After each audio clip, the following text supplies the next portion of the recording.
Today we're here in Redondo Beach with a veteran in the real estate community, 30 plus years, now with Sotheby's. I'm at his new listing in Redondo Beach with a beautiful beach view behind us.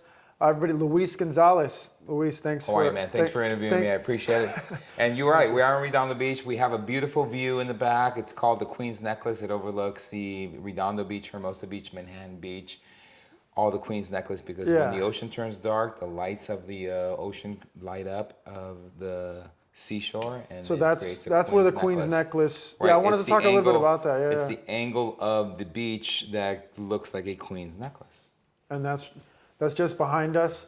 Luis, tell me like a little bit about this property. How much are you listed at? The specs, bedrooms, bathrooms, all that good stuff. Absolutely. So this property, it's a residence. It's actually in a great area. It's called the Hollywood Riviera. Okay. It's a section of Redondo Beach, which sits a little bit higher than the regular flat areas, and the benefit of that is because it overlooks that Queen's Necklace. It has those shore views, it has the water views, it has the mountains, the Santa Monica mountain range and the Malibu mountain range, and then if you look a little bit to the right, you have downtown LA views. And then when the ocean turns dark, the city lights up at night. So at nighttime, evening parties, it's amazing. The home itself is 3,654 square feet. Okay. The property is a floor plan that has 3 bedrooms up, 1 bedroom down. 2 of the bedrooms are master bedrooms, so 1 master bedroom up and 1 master bedroom down. The reason it's a reverse floor plan because it's taking advantage of the views. It's all about the views when they're available. Upstairs, walking in from the main door, you're greeted by the ocean views, and as you walk through the property, it's roundabout is ocean views, and then you have an outside backyard area. It's a 100% usable lot at just under 8,742 square feet, a sparkling heated pool, and a outside dining deck. Lifestyle, ready to go. Beautiful. You said how many square feet? 36? 3,654, 3,654 square feet. That's a large home. 4 bedrooms, 4 baths. The Hollywood Riviera area, is it known for, that's a large home. Is it known for larger homes? It's actually the largest home currently on the market. This is in an overall, it's one of the largest homes that's available. It's a lot of square footage here because beach real estate is very compact. You know, everybody wants to pack 2 or 3 homes in this square footage area. This has the entire lot. It's a 100% flat usable lot, and it's on a walk street, which is rare. So you can walk your dogs, your kids, and your newborns. It's a good family neighborhood. It's a great family neighborhood. So one of the main things you forgot to mention, my friend, what's the price of this beautiful property? Just remember, it's only money. You can't take it with you. Yeah, of course. So it doesn't really matter. Yeah. It's all about. I love that. We got a salesman in the house. It's true. I mean, how much people have taken money with them, I don't know, because the family keeps it all. So the family can keep this. It's only at $3.5 million. That makes it at $963 a square foot. Okay. It's very attractive. Things are here. There's homes for sale currently at $1,561 a square feet. They average at about $1,350 to $1,300 square foot. Price below market. Right. So it's priced very well, but it is a bigger home, and generally bigger homes do have to be a little bit lower in price per square feet because you can't sustain, those prices. You can't keep going up in price. Right. But I will tell you, something that's amazing about the Hollywood Riviera, Redondo Beach area is that there is an area here that is the restaurant row. Okay. High 5-star restaurants, fish, steak, eateries, everything here, and it's 2 minutes away. 2-minute drive. Okay, so we're at the beginning of what is called the hill. So this is up at the first outskirts of the hill, but the hill is Palos Verdes, Rolling Hills Estates, and that hill goes all the way back to San Pedro. What's amazing here is that this is elevated enough to get views, to be above other homes, to get those sunsets and those sunset views and downtown LA views, but it's not all the way in that to get back to the beach, you're 2 minutes from the beach. Whereas opposed to living in Palos Verdes or Lunada Bay or Rolling Hills Estates, it could be 30 minutes, 25 minutes, 20 minutes. This is right here in the South Bay. Yeah, so this neighborhood, I mean, do you know anything about the demographics of this neighborhood? Who do you think is the buyer basically for this type of property? That's a great question. The buyer on this property is somebody who appreciates having a backyard, who appreciates having a flat walk area. I'm going to identify it as, this is, to me, my client here and I could be 100% wrong because we don't have a client yet, but it could be a family, 3 kids, 2 kids, or building a family because you have a backyard, you have a gated, safe area, you have a very safe neighborhood, the crime rate is nearly non-existent. You have restaurants that are down the street, you have a pool in the backyard, you have bedrooms, to house your children. If you have in-laws coming in, you can give them the whole bottom part of the house because 3 bedrooms are up, Yeah. 1 master bedroom down, a master bedroom up. You can let them live down there. There's a bar, or it can double as a kitchenette with a barbecue. I'm sorry, with a microwave, refrigerator, and a sink. So they can literally live down there and have a big room and have access to the pool, and you can be upstairs living your life. That's beautiful. Yeah, it's great. Now, I mean, again, kind of talking a little bit more about this area. How's the inventory on the market right now? We're in this Hollywood Riviera area. What else is on the market that maybe what are you competing with? What else? Yeah. No, it's a great question. So basically, here are single-family residents. They're going to vary in price. They're going to go from 2.7 million, okay, and you're going to get maybe 2,200 square feet, and they're going to go up now.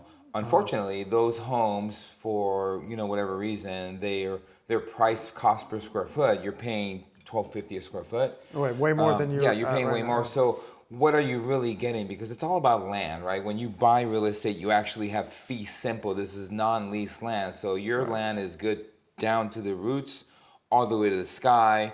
God forbid, but if you wanted to sell it or subdivide it or cut it up, this is 8,000 square foot of land that's 100% flat and usable. Could you tear this down and then build multifamily here? Absolutely. It's allowed. SB 9 and SB 10 laws, absolutely. The SB 9 and SB 10 laws allow it. And also there's a housing in California, there's a need for additional housing.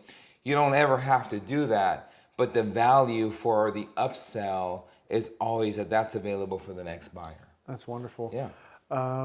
I know we talked a little bit about this property, but there's something that kind of showed up in the news lately that I wanted to talk to you about. That I don't know if you've been following the news with your brokerage that you're under. This is Sotheby's International Real Estate. Sotheby's Real Estate has now. Have they left NAR? Is that the news? So NAR is an association that pays a monthly premium to have an association. And not just Sotheby's International Real Estate, but like many different combinations of the parent companies, we have realized due to lawsuits and things that have happened recently that there's no need for an affiliation to an outdated company. So basically, Redfin was the So NAR is an affiliation that, if you're not part of NAR, it doesn't change the sale and the benefit to the client's buying or to the benefit to the client selling. So what's the point of NAR? So I didn't write the rules or didn't write the groups, but NAR may be something that be a thing of the past. I mean, we're still selling properties, and it doesn't, like I mentioned, it does not have any effect on the buyer and seller. This is more of a parent company dealing with an organization that wants to kind of control things. If there's no need for it, why have it? So you cleared that up. You're still able to buy, sell. Obviously, a client's number one priority, and that's not only Sotheby's, but are you guys under Compass, I believe? We are not under Compass. You're not under Compass. Compass is a different company. We're Sotheby's International Real Estate. We're a platform that when we list a property, it's tomorrow. It's on the Wall Street Journal. It's on the Los Angeles Times. It's on the Robb Report. It has every platform locally, print media that goes out, neighborhood media, but then it also goes on social media, and then it goes to our national circuit because there's a lot of job relocations, companies or families that are moving from out of state into state that we are marketed, and then it goes internationally. So people coming from other parts of the world, our platform immediately gets that marketing platform. And that's the only reason why I'm with Sotheby's International Realty, because when I list a property, tomorrow it's everywhere. And that's beautiful. That's really it. So that was that issue with NAR. Kind of back to this property a little bit. I know that I just saw an article this morning. Goldman Sachs they're reporting that interest rates are going to be kind of still hovering around the 7% range till the end of 2024. So at least they're basically saying another year from now. Do you think that's going to have effect on like luxury, because you're in the luxury real estate market? Do you think it's those higher rates? Are you seeing that effect on luxury real estate? Because I know I'm seeing it on more kind of lower priced homes, basically kind of in the 800,000, million too. But now we're in the luxury homes. Do you think the interest rates are affecting these types of clients, basically? So I'll tell you what our consensus is, because it's not just my opinion. My opinion comes from other more experienced opinions, and through Sotheby's, of course, we have our market analyzers, but then through other sources, we always look at it. Let's just backtrack. Why are the rates here where they are? Because there's an inflation problem. There's other things that have happened through the infusion of money that was printed, and that's what we're trying to control, because inflation, if it's not controlled, it creates depression, and that creates an economic turmoil. So inflation has happened to keep everybody healthy. If today, just being completely transparent, in our opinion, my opinion, if the rates were to drop again to 3%, today, this $3.5 million home would be worth $5 million. Your $800,000 home that you sell on your market like pancakes would be worth $1.5 million. Right. Because then we didn't cure the inflation problem. So there's a reason, even though it's painful that the rates are high. But let's not forget that if we look at a line across the different decades, okay, the intermediate price point for interest rates is probably hovering at about a 5 to a 6.5% interest rate. So we're not highly above that, being the fact that we're curing a problem. There's the underlying belly of the interest rate market is that we're trying to correct a bigger problem. If not, why have the rate? So that is being corrected. The inflation is being corrected, and the rates are a little bit high, but clients, I'll tell you, there is a low market supply, and to be transparent, anybody who could have refinanced during the COVID era that the rates were at 2.5 to 3.5%, they've done that, and they did not take cash out. So for somebody to just sell for pleasure a home that they're at 2.875 to go get a 7.5% rate, they're not going to do it. So the market right now is a low inventory market, and that keeps prices high. Unfortunately for buyers, fortunately for sellers, but it's just realistic. If anyone's looking for a property, that property is probably going to be worth more next year. It's going to be worth more. So why not buy a property, secure something that works for your family? Because remember, if we don't sell a property, you never really made or lost money. You've actually just benefited your family and yourself by having a place to live and sleep. So buy it now. If the rates drop, when they drop, then make a decision to sell it or refinance it and move on to your next property. But more importantly, homes are not a business. Even though everybody wants to make them a business, homes are a lifestyle, and homes are where you sleep at night. And the peace where you're going to wake up with energy to make your money in your industry. That's really what a house is about. And too many people listening to too much media, they think everything's a business, and it's not. No, it's completely not. I've been preaching homes that. Are residence. We talked about that with one of our last clients, that homes are the opposite of a business. It's a place to sleep, bring up a family, good schools, good restaurants, good lifestyle. But my other question, to backtrack on the interest rate thing, is it essentially you're not seeing the inventory because of the rates, or people just don't want to get rid of their homes? When you are listing homes, who are these people that are listing homes? What are the situations? Why are they selling? What situations are you running into where they have to sell? Are there businesses? Maybe the business isn't doing well, and maybe they have to sell because they literally have to cash out on the home and save the business, or what kind of situations are you running into with some of the sellers in the luxury space? That's a great question. So to just kind of broaden that space, remember that there's also young people and people that are coming up in life, and they don't quite care what the industry is or what the economy is. They're living their best life right now, and now they've had a great job for 2.5 or 3 years, and now they want to buy a home because they want to have tax benefits, or they want to satisfy their spouse or themselves of having the pride of home ownership. So there's still that pocket of buyers that are just organically coming up through the ranks. Now there's the seasoned buyers that may be more of what you're saying, the strategist guy that wants to hold and wait for the right time. And that's been in every market. But the reality is that there's 5 different main markets. One, the organic, up and coming, new people wanting to buy because they come from other family that tells them to buy, or they feel they should buy for tax benefits.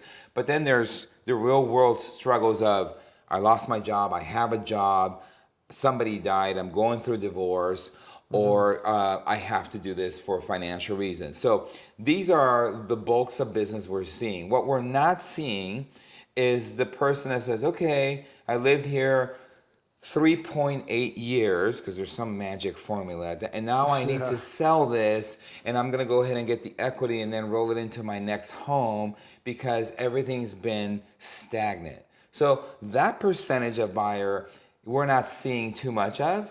We're seeing the people that are organically coming up, they're just gonna buy regardless, and we're seeing the people that have a job reload, life, death, divorce, other altering events, situation. basically. And then we still have those that are actually selling now because they see prices going up and say, hey, I'm gonna rent for 2 years and I'm gonna gamble on my prediction. Because if I had a crystal ball, I would do it, but apparently they do. I just cater to them and help them buy and sell property. Nice, nice. Well, thank you so much, guys. Thank you, everybody, for tuning in. Thank you, Luis. Thank you. Thank you, Luis, for joining us here on this this little podcast real estate event. Appreciate you, and thank you for your time. Absolutely, absolutely. you. So the address you're going to see, if you see pictures of the property, is at 533 Paseo de las Estrellas, which is the Road of the Stars. Beautiful street, actually. Yeah. And it's a great neighborhood, very flat area here in Redondo Beach, California. 2 minutes from the beach. Come check us out. Thanks for being here. Thank you for having me on Thank your you, show. Luis. Thank you.